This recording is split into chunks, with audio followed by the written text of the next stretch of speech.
அது வேலூர் இப்ராஹிமுக்கு போடக்கூடிய ஓட்டு. பிஜேபிக்கு போடக்கூடிய ஓட்டு, சாரி விஜய்க்கு போடக்கூடிய ஓட்டு அது பிஜேபிக்கு போடக்கூடிய ஓட்டு. விஜய்க்கு போடக்கூடிய ஓட்டு அது வேலூர் இப்ராஹிமுக்கு போடக்கூடிய ஓட்டு. விஜய்க்கு போடக்கூடிய ஓட்டு ஆர்எஸ்எஸ்க்கு போடக்கூடிய ஓட்டு. விஜய்க்கு போடக்கூடிய ஓட்டு பள்ளிவாசல்களை இடிப்பதற்கும் மதரசாக்களை தகர்ப்பதற்கும் போடக்கூடிய ஓட்டு. விஜய்க்கு போடக்கூடிய ஓட்டு உங்களுடைய ஈமானுக்கு வைக்கக்கூடிய வேட்டு. அதனால சொல்றேன், முஸ்லீம் இளைஞர்களே தயவு செஞ்சு கவர்ச்சியில் மயங்கிடாதீங்க.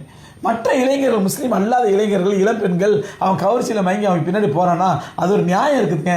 அவனுக்கு வழிகாட்டுதல் கிடையாது, அவனுக்கு குரான் இல்லை, ஹதீஸ் இல்லை, மார்க்கம் இல்லை, ஒன்றுமே இல்லை, ஈமானும் இல்லை, அவனுக்கு அதை பற்றிலாம் கவலை இல்லை.